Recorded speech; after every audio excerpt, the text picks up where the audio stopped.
ಇದು ಈ ಕ್ಷಣದ ಅತಿ ದೊಡ್ಡ ಬಿಗ್ ಅಪ್ಡೇಟ್. ಕಾಶ್ಮೀರದಲ್ಲಿ 45 ಪ್ರವಾಸಿ ತಾಣಗಳು ಬಂದ್ ಆಗಿವೆ. ಭದ್ರತಾ ದೃಷ್ಟಿಯಿಂದ ಪ್ರವಾಸಿ ತಾಣಗಳಿಗೆ ಬೀಗ ಜಡಿಯಲಾಗಿದೆ.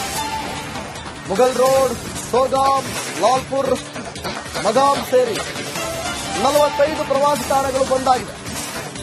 45 ಪ್ರವಾಸಿ ತಾಣದಲ್ಲಿ ಹೆಚ್ಚಿನ ಭದ್ರತೆಯನ್ನು ಕೂಡ ನಿಯೋಜಿಸಲಾಗಿದೆ. ಕೇವಲ 18 ಪ್ರವಾಸಿ ತಾಣಗಳು ಮಾತ್ರ ಓಪನ್ ಆಗಿದೆ. ಆ 18 ಪ್ರವಾಸಿ ತಾಣಗಳು ಕೂಡ ಸೇಫ್ ಝೋನ್ ನಲ್ಲಿ ಇರುವಂತದ್ದು. ಇನ್ನು ಮಿಕ್ಕವೆಲ್ಲವೂ ಕೂಡ ಡೇಂಜರ್ ಝೋನ್ ಅನಿಸಿದ್ದು ಅವೆಲ್ಲವನ್ನು ಕೂಡ ಬಂದ್ ಮಾಡಲಾಗಿದೆ. 45 ಪ್ರವಾಸಿ ತಾಣಗಳನ್ನ ಬಂದ್ ಮಾಡಲಾಗಿದೆ ಭದ್ರತಾ ದೃಷ್ಟಿಯಿಂದ. ವೀಕ್ಷಕರೇ, ಪಹಲ್ಗಾಮ್ನಲ್ಲಿ ಆದಂತಹ ನರಮೇಧ ದಿನ ದಿನಕ್ಕೂ ಕೂಡ ಒಂದಷ್ಟು ಬೆಳವಣಿಗೆಗಳು ಆಗ್ತಾ ಇದೆ. ಯಾವಾಗ ಯಾವ ಕ್ಷಣದಲ್ಲಿ ಯುದ್ಧ ಘೋಷಣೆಯಾಗಿ ಯುದ್ಧ ಆಗುತ್ತೋ ಅನ್ನುವಂಥ ಪರಿಸ್ಥಿತಿ ನಿರ್ಮಾಣ. ಅತ್ತ ಕಡೆ ಪಾಕ್ ಕಂಗಾಲು. ಈ ಸಂದರ್ಭದಲ್ಲಿ ಜಮ್ಮು ಕಾಶ್ಮೀರದ ಒಂದಷ್ಟು ತಾಣಗಳಿಗೆ ಬೀಗ ಜಡಿಯಲಾಗಿದೆ. ಇದು ಈ ಕ್ಷಣದ ಅತಿ ದೊಡ್ಡ ಅಪ್ಡೇಟ್. ಪಹಲ್ಗಾಮ್ ನರಮೇಧದ ಪ್ರಕರಣದಲ್ಲಿ ಭದ್ರತಾ ದೃಷ್ಟಿಯಿಂದ ನಿರ್ಬಂಧವನ್ನು ಹೇರಲಾಗಿದೆ.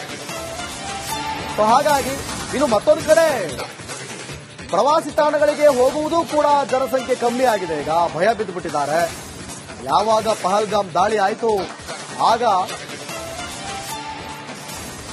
ನಾನಾ ರಾಜ್ಯಗಳಿಂದ ನಾನಾ ಜಿಲ್ಲೆಗಳಿಂದ ಸುಂದರ ತಾಣವನ್ನು ಸವಿಯೋದಕ್ಕೆ ಕಾಶ್ಮೀರಕ್ಕೆ ಸಾಕಷ್ಟು ಜನರು ಹೋಗ್ತಾ ಇದ್ರು. ಈಗ ಅದೆಲ್ಲದಕ್ಕೂ ಕೂಡ ಬ್ರೇಕ್ ಬಿದ್ದಿದೆ. ಸ್ವಯಂಕೃತವಾಗಿ ಕೆಲವರು ಟಿಕೆಟ್ ಬುಕ್ ಆಗಿದ್ರು ಕೂಡ ಅದನ್ನ ಕ್ಯಾನ್ಸಲ್ ಮಾಡಿಕೊಂಡಿದ್ದಾರೆ. ಹೋಟೆಲ್ ಬುಕ್ ಆಗಿದ್ರು ಅದು ಕ್ಯಾನ್ಸಲ್ ಮಾಡಿಕೊಂಡು, ಫ್ಲೈಟ್ ಬುಕ್ ಆಗಿದ್ರು ಅದನ್ನು ಕ್ಯಾನ್ಸಲ್ ಮಾಡಿಕೊಂಡಿದ್ದಾರೆ. ಕಾರಣ ಪಹಲ್ಗಾಮ್ನಲ್ಲಿ ಆದಂತ ನರಮೇಧ. ಇನ್ನು ಪ್ರವಾಸಿಗರು ಕೂಡ ಸ್ವಯಂಕೃತವಾಗಿ ಅದಕ್ಕೆ ಬ್ರೇಕ್ ಮಾಡಿಕೊಂಡಿದ್ದಾರೆ. ಇನ್ನು 45 ಪ್ರವಾಸಿ ತಾಣಗಳನ್ನು ಕೂಡ ಬಂದ್ ಮಾಡಲಾಗಿದೆ. ಕೇವಲ 18 ಪ್ರವಾಸಿ ತಾಣ ಮಾತ್ರ ಓಪನ್ ಆಗಿರೋದು. ಮುಘಲ್ ರೋಡ್, ಸೋಗಾಮ್, ಲಾಲ್ಪುರ್, ಮಘಾಮ್ ಸೇರಿ 45 ಪ್ರವಾಸಿ ತಾಣಗಳು ಬಂದಾಗಿವೆ. ಹಾಗಾಗಿ ಪ್ರವಾಸಿಗರು ಸ್ವಲ್ಪ ನೋಡ್ಬೇಕಾಗುತ್ತೆ. ಆ ಕಡೆ ಬಹುಶಃ ಯಾರು ಕೂಡ ಮನಸ್ಸು ಮಾಡಲ್ಲ ಆ ಕಡೆ ಸೈಡ್ ಹೋಗೋದಕ್ಕೆ ಈಗ ಸದ್ಯದ ಪರಿಸ್ಥಿತಿಗೆ. ಮುಂದೆ ಕೂಡ ಬಹುಶಃ ಯೋಚನೆ ಮಾಡ್ತಾರೆ ಹೋಗೋದಕ್ಕೆ. ಜಮ್ಮು ಕಾಶ್ಮೀರಕ್ಕೆ ಪ್ರವಾಸಕ್ಕೆ ಹೋಗೋದು ಅಂದ್ರೆ ಇನ್ನೊಂದು ದೊಡ್ಡ ಚಾಲೆಂಜೇ ಈಗ ಪ್ರತಿಯೊಬ್ಬರಿಗೂ ಕೂಡ. ಯಾಕಂದ್ರೆ ಯಾವ ಸಂದರ್ಭದಲ್ಲಿ ಏನ್ ಬೇಕಾದ್ರೂ ಆಗ್ಬೋದು. ಈ ಘಟನೆ ಯಾವತ್ತಿಗೂ ಮಾಸೋದಿಲ್ಲ. ಈ ಘಟನೆ ಯಾವತ್ತಿಗೂ ಕೂಡ ಮಾಸೋದಿಲ್ಲ. ಈ ಬಗ್ಗೆ ಮತ್ತಷ್ಟು ಮಾಹಿತಿಯನ್ನು ಕೊಡ್ತಾರೆ ನನ್ನ ಕೊಲೀಗ್ ರಂಜಿತ್. ನಿರಂತರವಾಗಿ ಅಲ್ಲಿಂದಲೇ ವರದಿ ಮಾಡ್ತಿದ್ದಾರೆ. ರಂಜಿತ್, ನೋಡಿ, ಈಗಾಗಲೇ ಒಂದಷ್ಟು ಜನ ಯಾರೆಲ್ಲ ಪ್ರವಾಸಕ್ಕೆ ಹೋಗ್ಬೇಕು ಅಂದವರು ಕೂಡ ಸ್ವಯಂಕೃತವಾಗಿ ಅವರೇನೆ ಬಂದ್ ಮಾಡ್ಕೊಂಡಿದ್ದಾರೆ, ಬ್ರೇಕ್ ಮಾಡ್ಕೊಂಡಿದ್ದಾರೆ, ಹೋಗೋದು ಬೇಡ ಅಂತ. ಇನ್ನು ಮತ್ತೊಂದು ಕಡೆ 45 ಪ್ರವಾಸಿ ತಾಣಗಳು ಕೂಡ ಭದ್ರತೆಯ ದೃಷ್ಟಿಯಿಂದ ಬಂದ್ ಮಾಡಲಾಗಿದೆ. ಸದ್ಯಕ್ಕೆ ಯಾವ ರೀತಿ ಇದೆ ಪರಿಸ್ಥಿತಿ, ಇದೆಲ್ಲವನ್ನು ಕೂಡ ನೋಡ್ತಾ ಇದ್ರೆ ಏನು ಮೆಸೇಜ್ ಕೊಡ್ತಾ ಇರಬಹುದು ಅಂತ ಹೇಳಿ, ಮುಂದಿನ ದಿನಗಳಲ್ಲಿ ಏನಾಗಬಹುದು ಅಂತ ರಂಜಿತ್? ಅಶ್ವಥ್, ನೋಡಿ, ಈಗ ಈ ಭಯೋತ್ಪಾದಕರ ಮೇನ್ ಟಾರ್ಗೆಟ್ ಪ್ರವಾಸಿಗರು ಅಂತ ಹೇಳಿ ಯಾವಾಗ ಎನ್ಐಎ ಅಧಿಕಾರಿಗಳ ತನಿಖೆಯಲ್ಲಿ ವಿಚಾರ ಬಯಲಾಯಿತು, ಅದಾದ ನಂತರ ಈಗ ಕ್ಷಿಪ್ರ ಕಾರ್ಯಾಚರಣೆಯಲ್ಲಿ ಅಥವಾ ಕ್ಷಿಪ್ರ ತೀರ್ಮಾನದಲ್ಲಿ ಸುಮಾರು 45 ಪ್ರವಾಸಿ ತಾಣಗಳನ್ನ ಜಮ್ಮು ಕಾಶ್ಮೀರದ 45 ಪ್ರವಾಸಿ ತಾಣಗಳನ್ನ ಈಗ ಬಂದ್ ಮಾಡಿದ್ದಾರೆ. ಅಲ್ಲಿಗೆ ಹೋಗೋದಕ್ಕೆ ಬರೋದಕ್ಕೆ ಯಾರಿಗೂ ಕೂಡ ಅವಕಾಶ ಇಲ್ಲ. ಸೇಫ್ ಆಗಿರುವಂತಹ 18 ಪ್ರವಾಸಿ ತಾಣಗಳಿಗೆ ಮಾತ್ರ ಈಗ ಪ್ರವಾಸಿಗರು ಬರೋದಕ್ಕೆ ಹೋಗೋದಕ್ಕೆ ಮತ್ತೆ ಅವಕಾಶ ಇದೆ. ಹೊರತಾಗಿ ಕೆಲವು ಪ್ರಮುಖ ಪ್ರವಾಸಿ ತಾಣಗಳನ್ನು ಸಂಪೂರ್ಣವಾಗಿ ಬಂದ್ ಮಾಡೋ ಮೂಲಕ ಪ್ರವಾಸಿಗರ ಸುರಕ್ಷತೆ ದೃಷ್ಟಿಯಿಂದ ಈಗ ಜಮ್ಮು ಕಾಶ್ಮೀರ ಸರ್ಕಾರ ಈ ತೀರ್ಮಾನಕ್ಕೆ ಬಂದಿದೆ.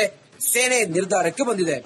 ಎಲ್ಲಾ ಕಡೆಗಳಲ್ಲೂ ಕೂಡ ಈಗ ಈ ಪ್ರವಾಸಿ ತಾಣಗಳ ಮೇಲೆ ನಾಕಾಬಂದಿ ಮತ್ತೆ ಸಂಪೂರ್ಣವಾದಂತ ಒಂದು ಬಂದೋಬಸ್ತ್ ದೃಷ್ಟಿಯಿಂದ ಎಲ್ಲ ವ್ಯವಸ್ಥೆಯನ್ನ ಮಾಡ್ತಾ ಇದ್ದಾರೆ.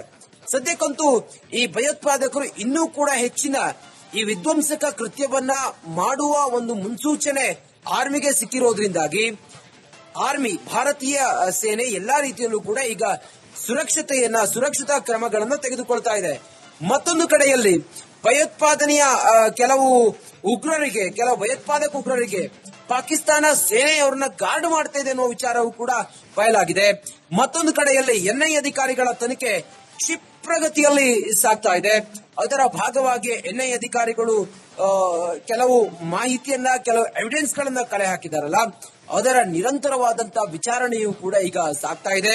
ಒಟ್ಟಾರೆ ಪೆಹಲಂಗಾವ್ನ ದಾಳಿಯ ಪ್ರಮುಖ ಕಿಂಗ್ ಪಿನ್ಗಳು, ಹಾಗೆ ಈ ದಾಳಿಯಲ್ಲಿ ಭಾಗಿಯಾದವರು, ಆ ಭಾಗಿಯಾದವರಿಗೆ ಸಹಕಾರ ಕೊಟ್ಟವರು, ಇಲ್ಲಿನ ಲೋಕಲೇಟ್ಗಳು, ಇವರೆಲ್ಲರ ನಿರಂತರ ವಿಚಾರಣೆ ನಡೀತಾ ಇದೆ. ನಾನೀಗ ಇರುವಂತದ್ದು ಉರಿ ಮತ್ತೆ ಶ್ರೀನಗರಕ್ಕೆ ಹೋಗುವಂತ ಈ ಬಾರಾಮುಲ್ಲಾ ರಾಷ್ಟ್ರೀಯ ಹೆದ್ದಾರಿಯಲ್ಲಿದ್ದೀನಿ. ಶ್ರೀನಗರಕ್ಕೆ ಇಲ್ಲಿಂದ ಸುಮಾರು ಒಂದು 150 ಕಿಲೋಮೀಟರ್ ಇದೆ. ಶ್ರೀನಗರ ನಾವು ತಲುಪಬೇಕಾಗಿದೆ. ಉರಿ ಬಾರ್ಡರ್ ಇಂದ ನಾವೀಗ ಶ್ರೀನಗರ ಕಡೆಗೆ ಹೋಗ್ತಾ ಇದೀವಿ. ಇನ್ನೂ ಕೂಡ 150 ಕಿಲೋಮೀಟರ್ ಜರ್ನಿ ಬಾಕಿ ಇದೆ.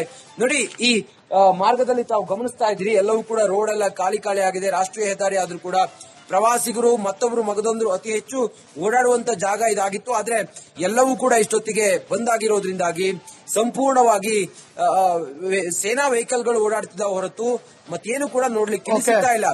ಸಂಪೂರ್ಣ ರಂಜಿತ್, ಏನ್ ಪ್ರಾಬ್ಲಮ್ ಇಲ್ಲ ಏರಿಯಾದಲ್ಲಿ? ಏನ್ ಪ್ರಾಬ್ಲಮ್? ಏನ್ ನಿಮ್ ಪ್ರಾಬ್ಲಮ್? ಏನೆಲ್ಲ ಪ್ರಾಬ್ಲಮ್ ಆಯ್ತಿಲ್ಲ ಹೇಳಿ. ಏನ್ರಿ ನಿಮ್ ಪ್ರಾಬ್ಲಮ್? ಏನ್ ನಿಮ್ ಪ್ರಾಬ್ಲಮ್ ಅಂತ ಹೇಳಿ. ಯಾರಪ್ಪ ನಗರಕ್ಕೆ, ಗಾಂಧಿನಗರ, ದಾಸರಹಳ್ಳಿ, ರಾಜರಾಜೇಶ್ವರಿ ನಗರ, ಚಾಮರಾಜಪೇಟೆ, ಹುಬ್ಬಳ್ಳಿ, ಚನ್ನಮರುತ್ತದ, ಮೈಸೂರಿಗೆ ಬಂದಿರೋದು. ಬ್ಯಾಡಗಿ ತಾಲೂಕಿಗೆ ನಾವು ಬಂದಿವ್ರಿ. ಸರ್ ಹೇಳಿ ಸರ್, ಏನ್ ಪ್ರಾಬ್ಲಮ್? ನಿಮ್ ಎಮ್ಎಲ್ಎ ಹೆಂಗೆ? ಏನೆಲ್ಲ ಸಮಸ್ಯೆಗಳು? ಏನ್ ಕಥೆಯಲ್ಲಿ ಬಂತ? ಯಾಯಪ್ಪ ಯಾವತ್ತೂ ಬಂದಿಲ್ಲ. 2 months ಇಂದ ನೀರಿಲ್ಲ. ಟ್ಯಾಂಕರ್ ಬರ್ಬೇಕಂದ್ರ ರೋಡ್ ಸರಿ ಇಲ್ಲ ಅಂತ. ಯಾರ ಹತ್ರ ಹೋಗಿ ಹೇಳೋದಕ್ಕೆ ನಮ್ಗೆ ಯಾರು ಇಲ್ಲ. ಕಿತ್ತೋದ್ರೆ ಏನು ಅಲ್ಲ ಹಾಳಾಗೋದ್ರು ಇದು ಯಾರು ನೋಡರೇ ಗತಿ ಇಲ್ಲ. ನಾವಿದ್ದೀವಿ ಅಂತಾರೆ. ಇವಾಗ ಯಾರು ಎಮ್ಎಲ್ಎ ಮಗ ಒಂದ್ ದಿವಸಾನು ಬಂದಿಲ್ಲ. ಫುಲ್ ಸ್ಟ್ಯಾಂಡರ್ಡ್ ಲಕ್ಸುರಿಯಸ್ ಬೆಡ್ರೂಮ್ ಐತ್ರಿ ಅದ. Taj West End, Radisson Blu. Meeting ನಿಮ್ದು ಮೀಟಿಂಗ್ ಇಲ್ಲಿ ಮಾಡ್ರಿ. ಇಷ್ಟು ವರ್ಷ ಆಯ್ತು, ಇದಕ್ಕೆಲ್ಲ ಯಾರು ಸರ್ ಜವಾಬ್ದಾರಿ? 200 ರೂಪಾಯಿ ಬ್ಯಾಂಕ್ ಹೋಗ್ತೀನಿ ಬರ್ತಾ ಇದ್ದೀನಿ. ಟ್ಯಾಂಕಿ ಹೋಗ್ತೀರಿ ಬರ್ತೀರಿ 2,000 ಮಾತ್ರ ಬರ್ತಾ ಇಲ್ಲ. 2,000 ನಂದೇ ಹೊಂಟೈತು. ನಿಲ್ ಮೇಲೆ ಭಾರಿ ಐಟ್ ಅದಲ್ಲ ಮಾರಿ. ಬರಲ್ಲ ಕಣ್ರಿ ಸರ್. ರಾತ್ರಿ 1 ಗಂಟೆವರೆಗೂ ಎಣ್ಣೆ ಅಂಗಡಿ ತೆಗಿಬೇಕಂತ. ಬೆಳಗ್ಗೆ 4 ಗಂಟೆವರೆಗೂ ತೆಗಿಬೋದಲ್ಲ. ಮಗನೂ ನೋಡಲ್ಲ, ಯಾರು ನೋಡಲ್ಲ. ನಾನು ಒಬ್ಬಳು ನೋಡ್ಸ್ಕೊಂತೀನಿ ಅಜ್ಜ. ಮೊಮ್ಮಕ್ಕಳಿಗೆ ಅಮ್ಮ ಅಪ್ಪ ಇಲ್ಲ, ಅವರು ನೋಡಿ ಬರ್ತಾ ಇದೀವಿ. ದೇವ್ರು ಬಿಟ್ಟಂಗೆ ಆಗುತ್ತೆ.